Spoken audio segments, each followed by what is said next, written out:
दबाव वाले शहर मारिउपोल पर रूसी सेना के कब्जे के लिए फाइनल अटैक की तैयारी शुरू हो गई है। वहां रूस की सेना के साथ मिलकर लड़ रहे चेचन कमांडर रमजान कादिरोव के लड़ाके शहर की सड़कों पर मौत बनकर घूम रहे हैं। यूक्रेन के सैनिकों के लिए चेचन लड़ाकों का वार किसी कहर से कम नहीं। दावा किया जा रहा है कि जल्द ही उनका कब्जा पूरे मारिउपोल पर हो जाएगा। यही वजह है कि पिछले कुछ दिनों से चेचन लड़ाके वहां ताबड़तोड़ हमले कर रहे हैं और इसका एक वीडियो भी उनकी तरफ से जारी किया गया। वीडियो में शहर के बीच चेचन लड़ाकों की एक टोली भारी भरकम हथियारों से हमला करती दिखाई दी। हमले के बीच ही एक लड़ाके ने निशाना लगाकर एक रॉकेट दाग दिया। इसके बाद एक दूसरा चेचन लड़ाका आधुनिक राइफल से एक तरफ ताबड़तोड़ फायरिंग करता दिखा। मारिउपोल में फाइनल ऑपरेशन के लिए चेचन लड़ाके तैयार हो रहे हैं। वैसे तो मारिउपोल के ज्यादातर इलाकों पर रूस का ही कब्जा है।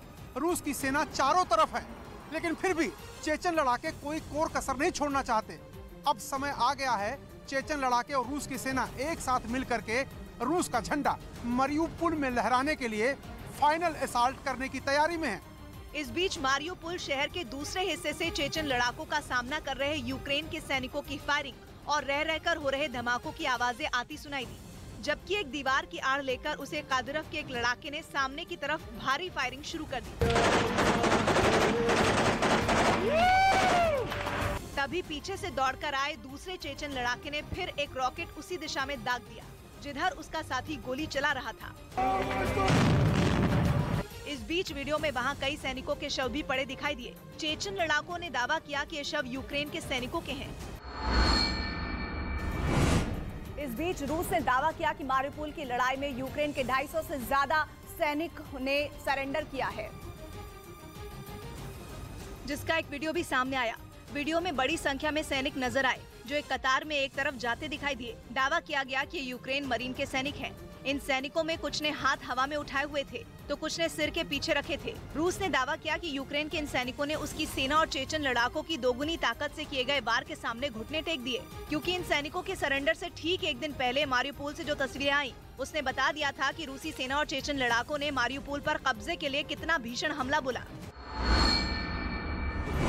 हालांकि अभी तक रूसी सेना या चेचन लड़ाकों ने मारिउपोल पर पूरी तरह कब्जे का ऐलान नहीं किया, लेकिन शहर के बाहरी इलाकों में अपने नियंत्रण में लेने के बाद चेचन लड़ाकों ने रूस की सेना के साथ मिलकर शहर के बीच अब तक का सबसे खतरनाक हमला बोल दिया, जिसके बाद पिछले एक हफ्ते से मारिउपोल शहर के कई इलाकों में रूसी सेना और यूक्रेन की सेना के बीच भयानक जंग छिड़ी हुई है। लेकिन यूक्रेन के सैनिकों के सामने मारिउपोल को बचाने के लिए एक साथ दो ताकतों से लड़ने की चुनौती है। रूस की सेना अपने खतरनाक टैंकों और आधुनिक हथियारों के साथ ताबड़तोड़ हमले बोल रही है, तो उधर रमजान कादिरोव के खूंखार चेचन लड़ाके भी यूक्रेन के सैनिकों के ऊपर कहर बनकर टूट रहे हैं। यही वजह है कि दोनों ने मिलकर मारिउपोल के एक बड़े इलाके से जेलेंस्की की सेना को खदेड़ने का दावा किया। और अब जो तस्वीरें सामने आई हैं, वो यूक्रेन के लिए किसी झटके से कम नहीं है, क्योंकि अगर 250 से ज्यादा यूक्रेन के सैनिकों के सरेंडर का दावा किया जा रहा है तो ये पहले से ही किसी इलाके में जूझ रही सेना के लिए छोटी बात नहीं।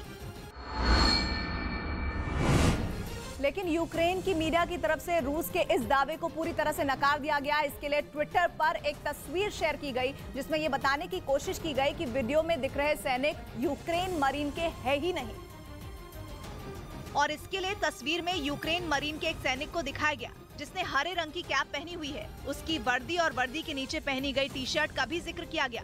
दावा किया गया कि सरेंडर करने वाले किसी भी सैनिक ने न तो उस तरह की कैप पहनी है और न ही ऐसी वर्दी पहनी है। यही नहीं, सरेंडर करने वाले कई सैनिकों की वर्दी पर लटकते पाउच, यानी जिनमें वो गोलियां, छोटे हथियार या फिर ग्रेनेड रखते हैं, उसको भी तस्वीर में दिखाया गया। और दावा किया गया कि सरेंडर करने की हालत में इन पाउच को कब्जे में ले लिया जाता है ताकि किसी भी तरह का खतरा बचा न रहे। इसके बाद उन सैनिकों की साफ सुथरी वर्दी और क्लीन शेव होने का भी दावा किया गया। कहा गया कि इतने दिनों से मारिउपोल में जंग लड़ रहे सैनिक भला इतने साफ कैसे रह सकते हैं। दावा तो ये भी किया गया कि रूस के मुताबिक 250 से ज्यादा सैनिकों ने सरेंडर किया, लेकिन किसी भी सैनिक के शरीर पर चोट का एक भी निशान नहीं दिखाई दिया।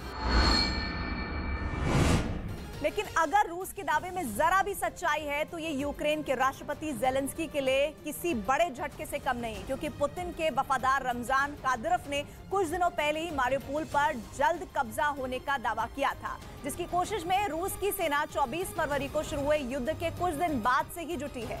असल में मारिउपोल पर कब्जा यूक्रेन के सिर्फ एक शहर पर ही कब्जा नहीं, बल्कि पूरे देश की अर्थव्यवस्था की कमर तोड़ने की तरफ एक कदम है, क्योंकि अज़ोव सागर के किनारे बसा मारिउपोल उस इलाके में सबसे बड़ा बंदरगाह है और इस लिहाज से यूक्रेन के लिए बेहद अहम है।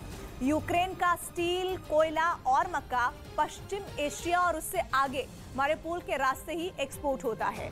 मारिउपोल पर रूस की सेना का कब्जा होने के हालात में जंग की मार झेल रही यूक्रेन की बची खुची अर्थव्यवस्था भी ढेर हो जाएगी, क्योंकि काला सागर से लगने वाला यूक्रेन का 80% से ज्यादा किनारा रूस के हाथ में चला जाएगा।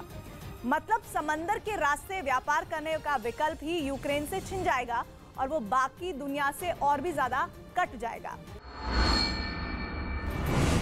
उधर यूक्रेन की राजधानी कीव के नजदीक बसा स्टोयांका शहर रूसी सेना की बमबारी और मिसाइल हमलों की वजह से बर्बाद हो गया। यूक्रेन में पिछले 40 दिनों से जंग जारी है और ज़ेलेंस्की को घुटनों पर लाने के लिए पुतिन की सेना वहां के शहरों पर एयर स्ट्राइक कर उन्हें तबाह करने में जुटी है, जिनमें स्टोयांका शहर भी शामिल है, क्योंकि रूस को ये पता है कि अगर कीव में दाखिल होना है तो उसे आसपास बसे शहरों पर कब्जा जमाना होगा। इसी वजह से रूसी सेना ने स्टोयांका शहर को हथियाने के लिए उस पर इतने बम बरसाए कि वो शहर पूरी तरह खंडहर में तब्दील हो गया। शहर की जो तस्वीरें जारी की गई उनमें हर तरफ सिर्फ तबाही और बर्बादी का ही मंजर दिखाई दिया।